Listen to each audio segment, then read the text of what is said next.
Hey Peyton, nice to see you again on this beautiful day. And this time, we'll quote by a guy who roamed around these areas as well a long time ago, Hermann Hesse. And got thrown out of a bar. Yeah, in Lucerne because he was rude to the waiter. It goes like this. I live in my dreams. That's what you sense. Other people's live in dreams but not their own. That's the difference. What's the difference for you? Do you live in your dreams? Do you live in other people's dreams? Sometimes I go back and forth. Likewise, man. Yeah, this is a quote about what I call lucidity. And of course that word really applies to this quote. And in reading through many of Hermann Hesse's quotes, this trait of lucidity stood out. This concept of being, in some sense, awake in the midst of a dream. Some sense of a greater perspective and a context within which the stories, the narratives, the movements, the motivations, the drives, the energies all arise. I think this has to do with awakening from the conditioning that we're born into in this world. Awakening from the conditioning of society and what the world tells us that we are and who the world tells us that we are. Seeing beyond just the original framing that we are given that is imposed and reinforced through so many elements of socialization and culture, and recognizing something more open, something less bounded, something that is more malleable to our will and to our highest intentions than what we are given. If you were going to take that beyond the far abstract language that I put it into something more feelable in our lives, what does it feel like to be living our own dream rather than to be living the dream that we are given, to be living in society's dream versus to be lucid and awake in our own awareness of reality? That's a great question, and I love that you pointed out the malleability of your own perception, your narratives, and your conditioning. Yeah, the first step is always to be aware of your conditioning. And if we are aware of our conditioning, we can see through it, and see through it in terms of, is this given to me, or do I shape it? And with that, to put it in concrete terms, it is like going to school, and after school you find a job or have another education, and then you go to work, and then society says, yeah, work until 65, and then they fight about, well, maybe work until 67, and then they fight about, 69 is now the number. But it is this conditioning which society makes you think that you have to be congruent with their idea of how it's done. And that's kind of a forcing function that society gives you to just moist robot yourself through life and just produce according to their schedule, because you have the necessities to work and then earn money and then to buy the stuff which they want to sell you.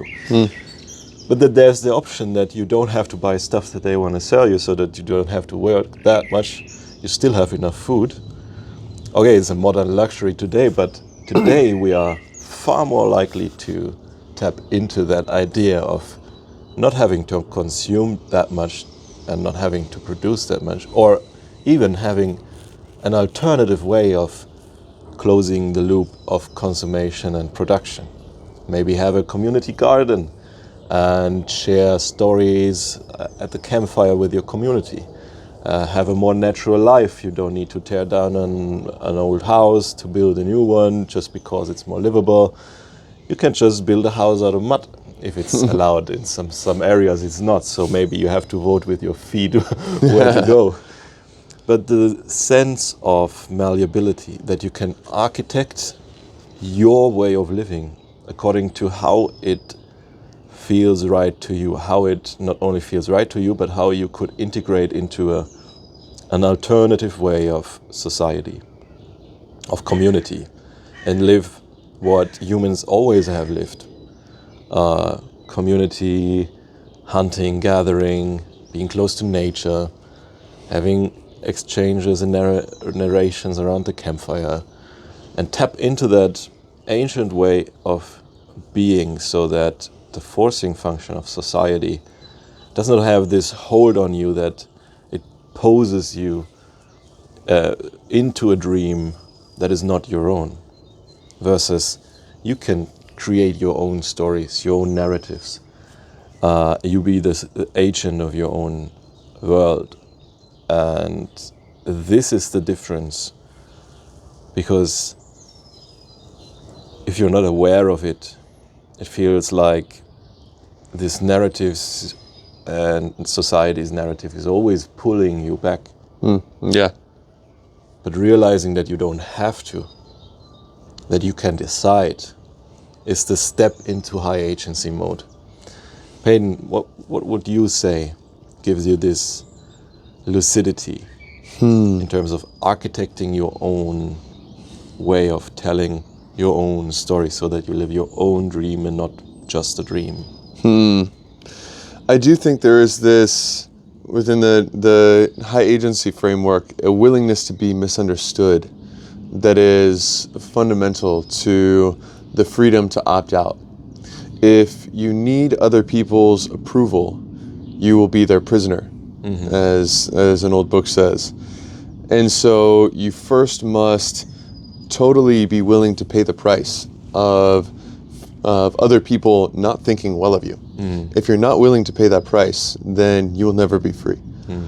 The other thing, though, in terms of, that can be easier said than done. And even for those of us who experience the ability to totally let others' opinions shake off our back, it's not that we have that and it always is easy forever. There's these deep conditioning of our society and culture, but also there is this very old brain that when we got kicked out of our tribe of 50 people or 150 people, this meant death. And so our system now, even though we're not hunter-gatherers anymore, takes these signals very seriously, and they can be very heavy. And so it is not necessarily the natural status quo for anybody to be immune to the opinions of others. And in fact, there's some important reasons why society needs to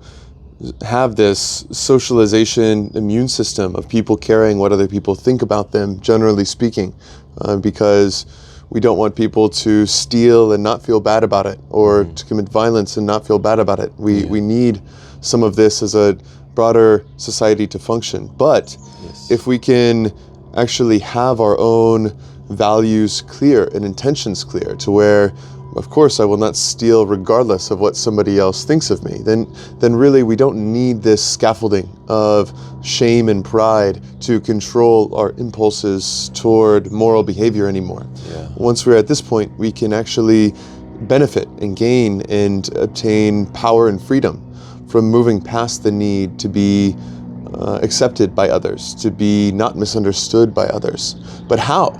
Even if we see that this is something that we value, how do we do it? It doesn't seem to be the way that the stream flows naturally within our psychology. So how? I think that it is in some form of waking up, kind of like when you are in a dream and you are operating by the logic of this dream, that you're in this place, that you need to go to this way to obtain this goal or to avoid this danger. When you recognize that you are in a dream, and you have this moment of lucidity and you abide in the dream, you can see that, I don't need to flee from that, and in fact, I can turn this monster into a bunny rabbit. I can make this whole building explode and make a mountain appear. I can start to fly. I can turn into a jaguar and go on a hunt. I can put a lightsaber in my hand and go hang out with the dinosaurs. I can do anything. There's this moment of lucidity, this awakening within the dream. There is an equivalent of this. This is just a metaphor, but there's an equivalent of this in real life. And I think that this awakening has to do with recognizing who we really are and who we ultimately are not. And this has to do, in my experience, with this this web of identity and who we take ourselves to be. And originally, we're conditioned. People are always, our whole life, pointing back at you. They're calling you your name. They're saying that you are this and you are that. They're describing you. You're seeing yourself in the mirror of other people's eyes in their expressions. This is natural, and our whole system in psychology points to this. And now we have evolved as animals to the point where we have language, and this language makes these identifications, this self-image, this narrative about ourselves more persistent through time. And then we have this sort of perception of how we perceive ourselves and how we imagine that other people are perceiving us in this ball of self-narrative, self-image, ego, projected self that we are ultimately constructing in every moment. If we actually pay really close attention and we clarify our mind through maybe meditation or other methods to the point where we can really see clearly right now, before thoughts, before anything, and we look very carefully, where is this self that I imagine myself to be? Where is my self? Where is the author of my thoughts? Where is the individual that is seeing sights, that is hearing sounds? What is authoring this next thought that I have? What is this thing that I'm trying so hard to defend, that I want other people to see a certain way? Then we pay very close attention over and over. The closer we look, there is no little guy in the control room. There is no little homunculus in the head that we can identify and pin down as that's where I really am. That's where the identity really is. That's where my ego really is. That's where this locus of control really is. And when we really pay attention to the nature of thought, for example, we see ultimately that thoughts arise just like a sound, just like when a boat goes by on the lake here and goes, and then in the next moment I have this thought in my head of, I would like another coffee. I did not author this thought of, I would like another coffee, ultimately, upstream, any more than I authored the boat going, it is a stimulus that arises within awareness. Mm-hmm. And when we pay attention to that awareness itself, this ultimate context, this ultimate light that is unfolding through which everything is manifest in each moment now, then we can see that there is no, this little thing that feels fragile, that I'm trying to defend, isn't ultimately there when I pay close attention. And so who am I? And who am I is this invitation, this pointer to begin to recognize our true nature, the true light, the true source, the breath that breathes us, the movement unfolding that is always now and is always whole right here. And is something that we can't create, we can't do, we can't struggle toward getting, we can't search so well that we ultimately achieve this. It's not a mountain that we climb, it's something that we come back to by letting go, stripping away, and not cutting ourselves off from, ultimately. Not through language, not through a technique, but actually through more of like a recognition. And the recognition of our true nature, in my view, is this foundation of an ultimate lucidity by which we can opt out of the collective dream and choose to dream our own dream and choose to chart our own path, because we can see from a more whole place. We can see that this thing that I want to defend, this thing that I want other people to perceive, this complex of ego is not ultimately real in the way that we're conditioned to experience it as real. And in seeing through that, we can experience this free fall into reality as it is, a robust reality as it is. We can see that we don't need to tense up and defend like we thought we did. And so we don't need to hold on to status, identity, to shame, to pride like we thought. And we can awaken from all of that into a fresh dream that is renewed in every moment. This, I think, is the ultimate grounds of true freedom. What do you think about this experience, or how to navigate this, or what does this all mean? How does this integrate with the dream that we are told? That's beautifully put.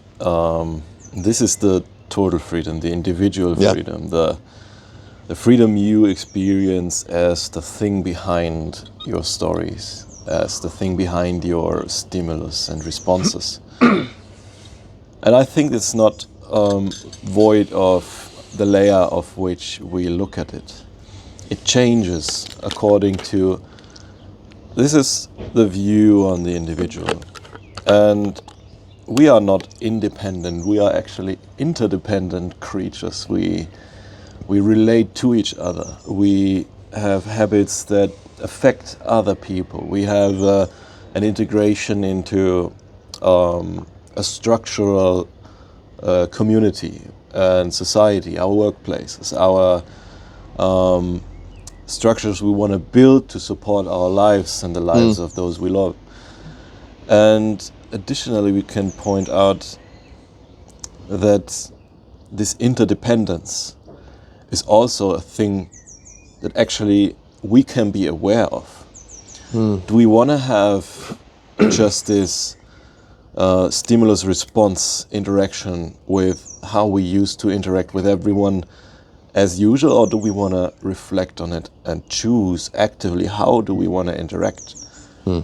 There is this saying, oh, you think you are enlightened? Then go and spend a week with your parents. The final boss. Yes. So there we have a deeply ingrained and conditioned way that we tend to respond in a regular manner. And that people expect us to respond. Yes. And it also is ingrained in our habits and in our experiences and our expectations. But if we want to make it conscious and say, this is actually not the way I want to respond. I want to respond with love and kindness, actually, and not with my automatisms and with my identity as a scientist or an engineer. I want to put it right. No, I just want to have a loving conversation. I want to have a loving presence. I want to have kindness in the relationships. And with awareness of this interdependence, we actually can actively choose the way it unfolds in the future. And to greater level. This is the family level, then the community level.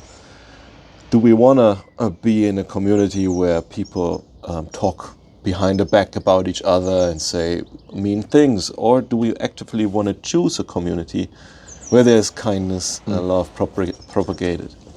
And with that, we also get control over that if we raise our level of awareness. And like you said, if we have the clarity about our intentions, have the clarity about our values, and then we can architect our own dream in a better way. And the same thing applies to, do we connect with the ways this nation works, with this, with the ways this society works, or do we want to actively choose a different path? Also there, we are free to vote with our feet, not only with the ballot, which usually doesn't affect much. I never experienced that my vote affected anything. Me neither. But then we have the freedom, and thanks to that, we have the freedom to choose which country we want to live in, which society or city we want to participate in. I must say you chose well. I tend to think so as well, and we'd be very grateful for the ability to choose. And ultimately, we are free to architect our way of living. Yeah, and this is a point to the integration, is this ultimate reality in my view, in this lucidity of ultimate reality, of this recognition of who we are and who we are not, of what we can let go of and what we can abandon, what we no longer need to defend and tense up around. This is the foundation for the capacity to make, in the relative world, in the tangible, this human body and what apartment I live in and what I'm doing with my Tuesday afternoons or whatever, this is the foundation for us to have this intentionality and to let our highest intentions flow through our direct, tangible experience of how we spend our time and attention and with whom and the ways in which we flow, the ways in which we turn potential into manifested, concrete, tangible reality. A risk into undertaking. Yeah, yeah. Good. Wonderful. And then I have one quote just as a, one thing that I do think cuts ourselves off from this, or that is, there's foundations that are upstream. If we are in certain ways of being, then it becomes, the spiritual physics become blocking this a lucid way of being. And this other quote is, "It is not for me to judge another man's life. I must judge, I must choose, I must spurn purely for myself alone." This way of spiritual physics, I think Jesus himself pointed out this dynamic in such a brilliant way. Judge not and you will not be judged. Judge and you will be judged. Forgive and you will be forgiven. If you do not forgive, neither will your Father forgive you. And this is also a part of the programming, and this is potentially what ensnares us the most in the programming of the collective dream. If we choose to participate in judging others, if we choose to participate in holding on to grudges, if we choose to participate in regret that we are clinging onto, or control that we are clinging onto, demands that we make on others in society, we are spinning ourselves into that web more and more. The spiritual physics of our own inputs in these things are in fact what ensnare us and prevent us from having this fluidity that allows us to flow through the grates into the other side. And so it is very important to observe the teachings that ensnare us, and or that point us to what ensnares us, and to have the capacity for wisdom to be awake in these moments of temptation, or when we realize that we've fallen into this, to recognize that we are doing this to ourselves, and we do not have to do it, and it is much more optional than we might realize. And there is an opportunity to let go of all of this anew when we realize that we've kind of come out of balance, in order to return to a capacity for freedom. It's like living the silver rule, then the golden rule, and then the platinum rule. What's the platinum? Well, the silver rule is first, do not unto others as you don't want them to do unto you. This one is good. The golden rule is treat others as you want to be treated.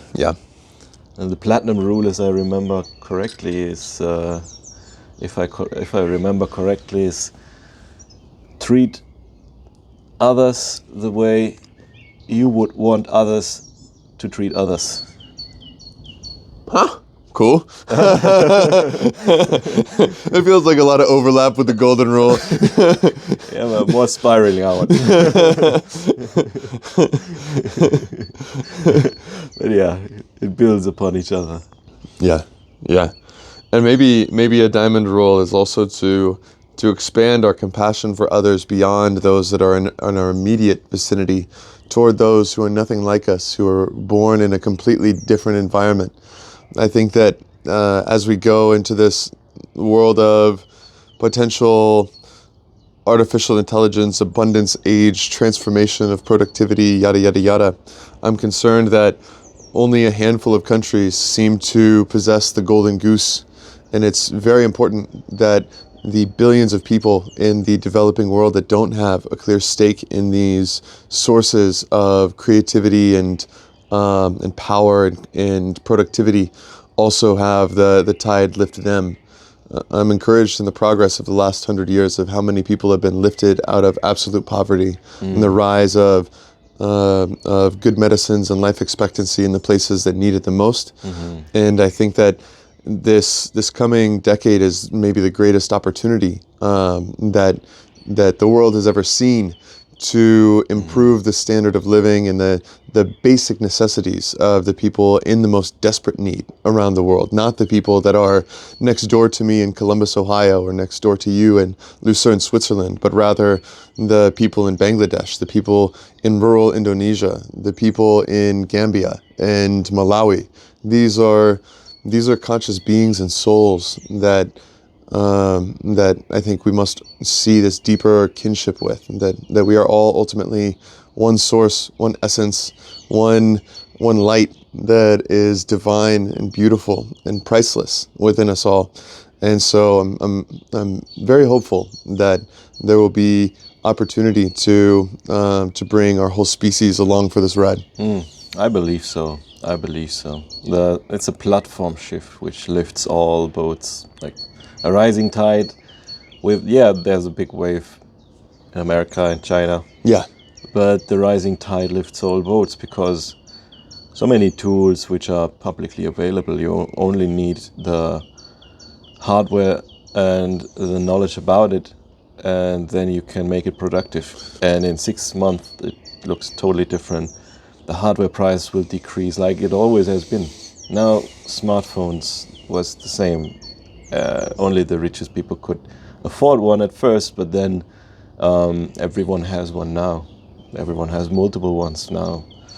I'm not convinced about the hardware prices always decreasing. Like, I'm seeing RAM get super expensive and solid state storage get super expensive, but I think you can do 10 times more with the same hardware that you could a year ago. And so it's two times. Like the hardware prices go down, and the algorithmic improvements like make it possible that you can have a large language model on your smartphone, which is very powerful. Yeah. Which has tool use and so. Yeah. So I'm the most confident in the algorithmic part of this. Yeah. Both.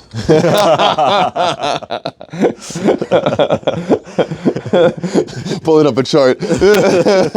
But yeah, you are the finance guy here. I'm a guy who recently bought a solid state drive and realized the prices went up. And what is this? Okay. Also, that's temporary. I think to all lack of stuff, there will be a flood of stuff coming afterwards. Because it's the basic economy of free markets. You just like fill the gap and the need the society has for a cheaper price than a competitor. And if enough competitors do it, it will be flooded. Yeah. Fair enough. I have my rebuttals, but I will not engage. Let's see how that ages. Great talking to you, my friend. Likewise, man.